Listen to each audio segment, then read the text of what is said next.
Assalomu alaykum aziz o'quvchilar. Yangi darsimizga xush kelibsiz.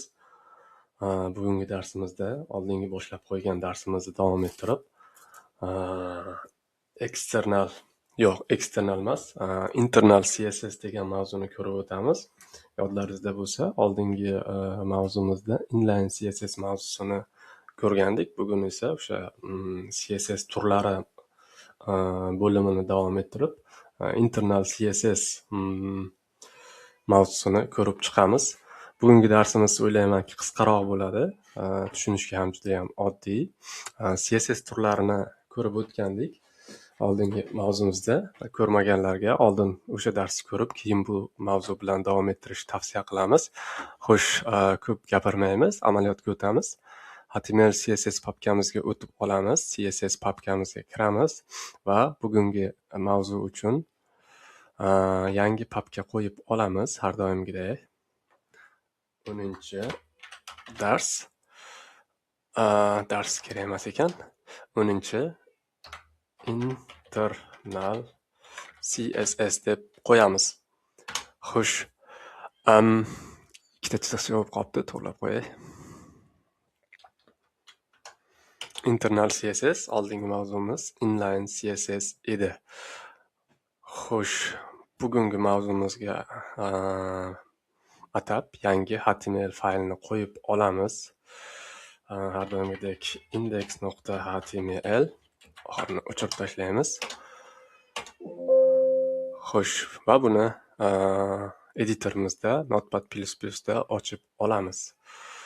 Xo'sh, oldingi mavzumizdagi fayl bu, adashmasam, buni yopmaymiz, chunki inline CSS to'g'ri, oldingi mavzumizdagi fayl. Buni yopmaymiz, chunki bugungi darsimizda inline CSS da nima qilgan bo'lsak, xuddi shu xususiyatlarni internal CSS orqali qo'llaymiz. Xo'sh, keling, oldingi mavzumizda qo'ygan papkamizni, qilgan ishimizni brauzerda ochib olaylik. Inline CSS va brauzerda ochamiz. Buni yopsak ham bo'ladi. Ortiqcha bunaqalar kerak emas. Xo'sh, mana bu oldingi mavzumizda qilgan ishimiz. Xuddi shu narsani internal CSS orqali bugun bajaramiz. Xo'sh, bu adashmasam inline CSS. Buni keling o'ng tomonga ko'chiramiz. Move document.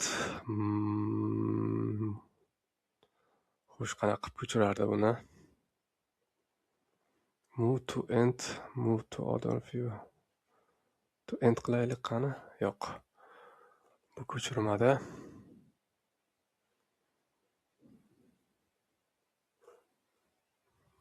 Move to end, move to other view. Xo'sh, mana bunday qilib, mana bu yonma-yon ochib olsak, osonroq bo'ladi ishlashga. Xo'sh, bunisi inline, bunisi yangi mavzumiz internal CSS. Keling, HTML kod bizga kerak bo'ladi. Birga-bir ko'chirib bu yerga qo'yib olamiz va birinchi navbatda mavzuning nomini o'zgartiramiz. Internal CSS. Xo'sh, bu yerda ham internal CSS deb yozamiz va inline CSS da nimaiki ish qilgan bo'lsak, hammasini o'chirib chiqamiz. Xo'sh. Buni o'chirdik. Yana nima bor? Mana bu yerda spenimiz bor ekan. Bunga ham inline orqali shakl berganmiz. Buni ham o'chiramiz, saqlanib qilamiz. Menimcha qolmadi hech narsa. Keling endi buni, mana bu yerda HTML ga ham style bergan ekanimiz inline CSS orqali. Buni o'chiramiz va xo'sh, bugungi mavzumizni faylimizni ham brauzerda ochib olamiz. CSS va brauzerda ochamiz. Buni yopsak ham bo'ladi. Xo'sh, ko'payib ketdi. Bu oldingi mavzumiz. Mana bunisi yangi mavzumiz. Xususiyatlarni olib tashladik CSS ni. Mana bu yerda internal CSS deb yozilgan farqlash uchun. Bunisida esa inline CSS. Xo'sh, endi boshlasak ham bo'ladi. Internal CSS imizda hali hech qanaqangi CSS ishlatmaganmiz. Xo'sh, birinchi qiladigan ishimiz, yodlaringizda bo'lsa, CSS turlari degan mavzuda ko'rib o'tgandik. Internal CSSda CSS zona kiritib olamiz. O'zbekchasida hudud CSS styling hududini kiritib olamiz. Buning uchun bizga style tagi yordamga keladi. Ochamiz, yopamiz. Tushib qolibdi. Mana style hududini kiritib oldik. Buni head hududiga, headni ichiga kiritamiz.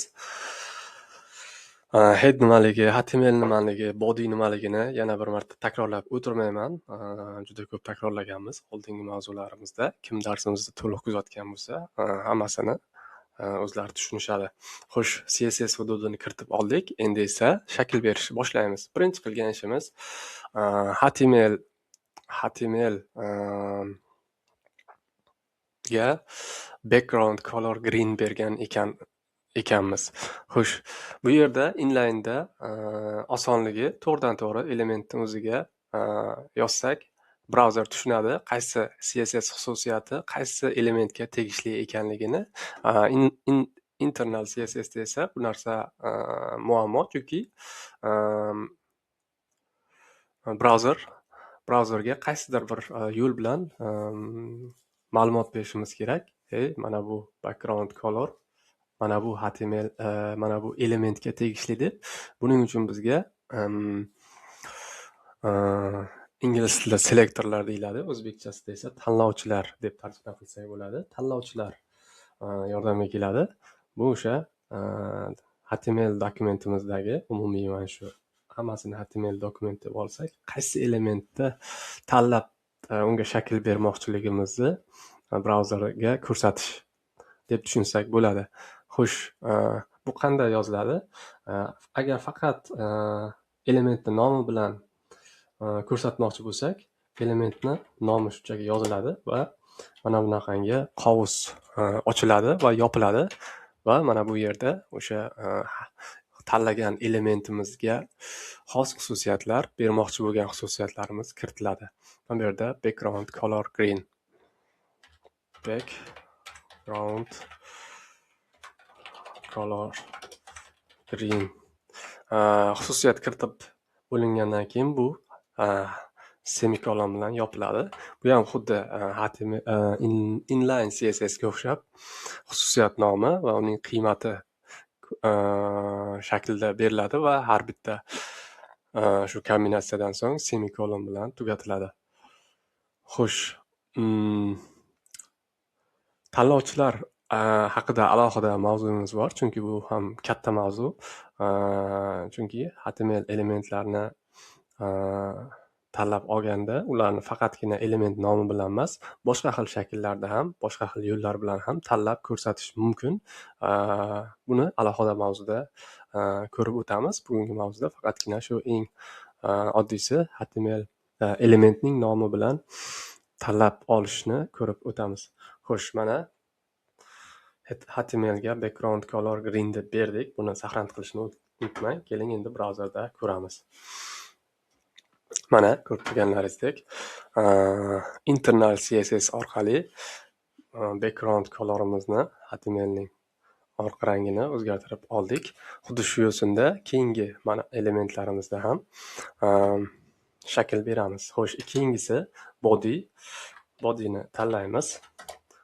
Mana bu qovusni ochib yopib olamiz va color white, ya'ni tekstning rangi oq bo'lsin deb ko'rsatma beramiz, saqlanib qilamiz. Xo'sh, mana hali yangitdan yuklaganimiz yo'q. Mana endi yangitdan yukladik. Mana ko'rib turganlaringizdek, tekstlarning rangi oqga aylandi. Semikolon qo'yishni unutmang. Agar faqatgina bitta kombinatsiya bo'lsa, bu muammo bo'lmaydi, lekin ko'p kombinatsiyalar bo'lsa, qaysi xususiyatga berilgan shakl qayerdan boshlanib, qayerda tugaganini brauzer bilmaydi. Bu narsa o'sha semikolon, bu nuqtali virgul orqali ko'rsatiladi. Shuning uchun agar ko'plab xususiyatlar berilayotgan bo'lsa, semikolonni unutib qoldirish xato yuzaga kelishiga sababchi bo'lishi mumkin. Keyingisi xabar elementini tanlab olamiz va unga ostiga chiziq, tekstni ostiga chiziq kiritamiz. Text decoration underline. Bularni oldingi mavzumizda, darsimizda tushuntirib o'tganmiz. Xo'sh, kiritamiz. Semikolon qo'yishni unutmang. Saqlanib qilamiz va ko'rib turganlaringizdek, mana xabar, ya'ni birinchi darajali sarlavhamizni ostida chiziq paydo bo'ldi. Keyingisi esa bu span elementi. Spanni tanlaymiz. Qavsni ochib, yopib olamiz. Xo'sh, ko'rib turganlaringizdek, bunga bir nechta xususiyatlarni kiritganmiz. Keling, bularni kiritib chiqamiz. Color rang, ya'ni tekstni rangi qizil bo'lsin deganmiz. Font white, tekstni og'irligi, vazni yo'g'on bo'lsin deganmiz va font size, ya'ni tekstni kattaligi 30 piksel bo'lsin deganmiz. Semikolonlar bilan ajratishni unutmang. Saqlanib qilamiz va yuklaymiz. Mana ko'rib turganlaringizdek, mana bu spanimiz, ichidagi tekst rangi qizil bo'ldi, yo'g'on bo'ldi va 30 piksel kattalikka ega bo'ldi. Boshqasidan yaqqol ajralib turibdi. Keling, oldingi gapimizni isboti bilan sinab ko'raylik. Font white xususiyatimizdan semikolonni olib tashlaymiz. Qani, brauzer tushunadimi? Saqlanib qilishni unutmang. Keling, reddan ham olib tashlaylik. Mana. Xo'sh. Mana ko'rib turganlaringizdek, brauzer tushunmadi. Hech narsa qo'llanilgani yo'q, chunki bu xato deb, ya'ni sintaktik xato yuzaga keldi deb tushunadi brauzer buni. Shuning uchun semikolon agar ko'plab xususiyatlar kiritilganda, ularni bir-biridan ajratishda kerak bo'ladi. Xo'sh, endi adashmasam hech narsa qolmadi. Inline CSS da qilgan ishimizni hammasini takrorlab bo'ldik. Endi veb sahifalarimizni solishtiramiz. Keling, oldin yuklab olaylik. Mana qizil yo'g'on tekstimiz yana joniga qaytdi. Endi inline ga o'tamiz. Mana ko'rib turganlaringizdek, ikkalasi ham bir xil, faqatgina bu yerda tekst mavzuning nomi boshqa bo'lgani uchun sal farqli ko'rinishi mumkin, lekin shakl jihatdan bir xil. Menimcha ikkita turni bir-biridan farqini ko'rib oldik. Inline CSS da to'g'ridan to'g'ri HTML elementi ichiga yozilsa, internal CSS da alohida styling hududi yaratilib, o'sha yerga kiritiladi. Ko'rib turganlaringizdek, ushbu variantimiz nisbatan o'qishga va boshqarishga osonroq. Hali amaliyotda ishlasalar, o'zlaringiz ham buni guvohi bo'lasizlar. Keyingi mavzuda endi xudo xohlasa 3-turimiz, ya'ni external CSS turini ko'rib o'tamiz va amaliyotda eng ko'p qo'llanilgan turi, albatta bu external CSS nimagaligini keyingi darsda ko'rib, o'zlaringiz tushunib olasizlar va biroz qo'shimcha tushunchani ham o'zim berib o'tishga harakat qilaman. Bugungi darsga qatnashganlaringiz uchun rahmat. Keyingi darsda ko'rishguncha xayr, salomat bo'ling.